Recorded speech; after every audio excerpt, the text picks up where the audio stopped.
Bienvenue au bulletin d'information à Top News. Bonjour à tous. Au sommaire.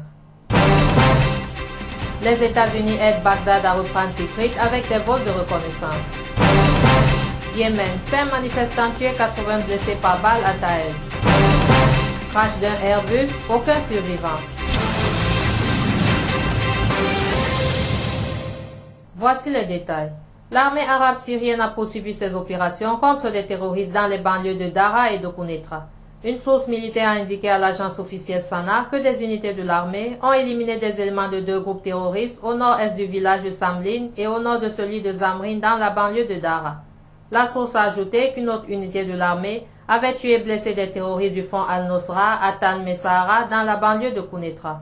Dans la banlieue est de Homs, l'armée a avorté une attaque terroriste contre le barrage de Rastan et liquidé de nombreux terroristes de Daesh dans les 2 villages d'In-Awa et Raoum. L'armée libanaise a annoncé dans un communiqué publié mardi l'arrestation de 2 terroristes. Omar et Bilal Mikati ont participé à des attaques contre l'armée libanaise et l'un d'eux est suspecté d'avoir décapité un des militaires libanais otages du groupe État islamique et du Front al-Nosra. Une enquête a été ouverte. Par ailleurs, l'ancien premier ministre Fouad Signora témoignait mardi pour la 2e fois devant le tribunal spécial pour le Liban qui juge les assassins de l'ex-premier ministre Rafik Hariri. Lors de son témoignage lundi, M. Signora a passé en revue la relation tumultueuse entre le Liban et la Syrie durant les années 90. Il a également évoqué la vision économique d'un Rafik Hariri libéral, déterminé à pousser le Liban vers l'avant par le biais de la croissance économique, du développement et de l'éducation. Le secrétaire général adjoint du Hezbollah, Sheikh Naim Qassem, a déclaré que la victoire du Hezbollah en Syrie face à Daesh et al-Nosra est un indicateur positif car il a protégé le Liban. S'exprimant hier lors de la cérémonie d'enterrement du martyr Hassan Bashir, Sheikh Naim Qassem a souligné « Nous avons réussi à vaincre la menace d'Al-Qaïda en Syrie et l'armée libanaise a réussi à faire face aux groupes extrémistes dans la région de la Beka, à proximité de Ersal et dans d'autres villages libanais. Sera mérite de la part de tous une reconnaissance de ces efforts loués et un encouragement pour renforcer cette unanimité dans la nécessité de faire face aux tafiris. Pour ce qui est de l'échéance présidentielle, son éminence a affirmé « Nous sommes pour l'élection d'un président de la République dans les plus brefs délais et pour que le Parlement se réunisse et légifère et pour un gouvernement qui remplit ses fonctions sans arrêt. Et donc, nous estimons que la paralysie qui touche l'institution de la présidence et qui contamine le Parlement et que certains cherchent à faire passer au sein du gouvernement ne conduira pas à l'élection d'un président de la République. » Les États-Unis mènent des vols de reconnaissance afin d'aider Bagdad dans son offensive pour reprendre la ville de Tikrit. Au groupe État islamique a indiqué mardi un responsable de la coalition internationale anti-djihadiste. Cette coalition, dirigée par les États-Unis, a mené des raids aériens contre l'État islamique et fourni les formations et équipements à l'armée irakienne. Mais il s'agit de la première confirmation de son implication dans l'offensive à Tikrit, la plus importante lancée par Bagdad contre les djihadistes depuis que ces derniers se sont emparés de larges pans du territoire irakien à la mi-2014.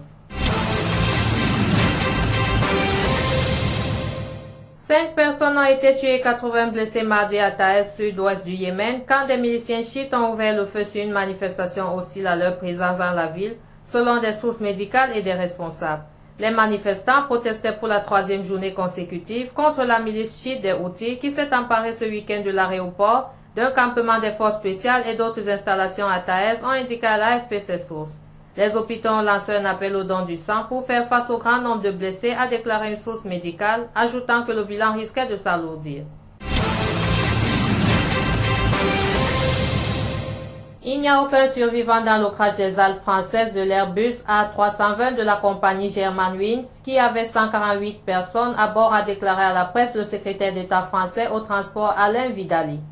Il y a eu un appel de détresse enregistré à 10h47, 9h47 GMT. Ce signal de détresse montrait que l'avion était à 5000 pieds dans une situation anormale, a indiqué M. Vidali, qui a précisé que le crash avait eu lieu peu après ce signal. L'appareil assurait une liaison entre Barcelone, Espagne et Düsseldorf, Allemagne. Par ailleurs, le patron du groupe aérien allemand Lufthansa, Carter Sport a indiqué mardi via Twitter ne pas savoir ce qui s'était passé avec le vol de la filiale de Lufthansa Germanwings qui s'est écrasé en France avec 148 personnes à bord.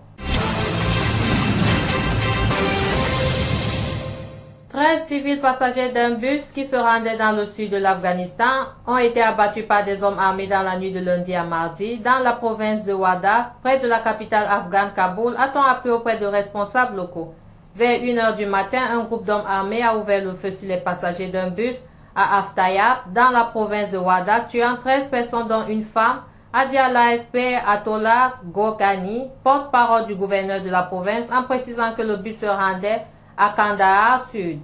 Si l'attaque n'avait pas été revendiquée mardi matin, le district de Sayadab, où se sont déroulés les faits, est réputé connaître une forte présence d'insurgés talibans. Merci à vous qui nous suivez de Beyrouth et aussi en Syrie. Bulletin présenté par Anna Ekame.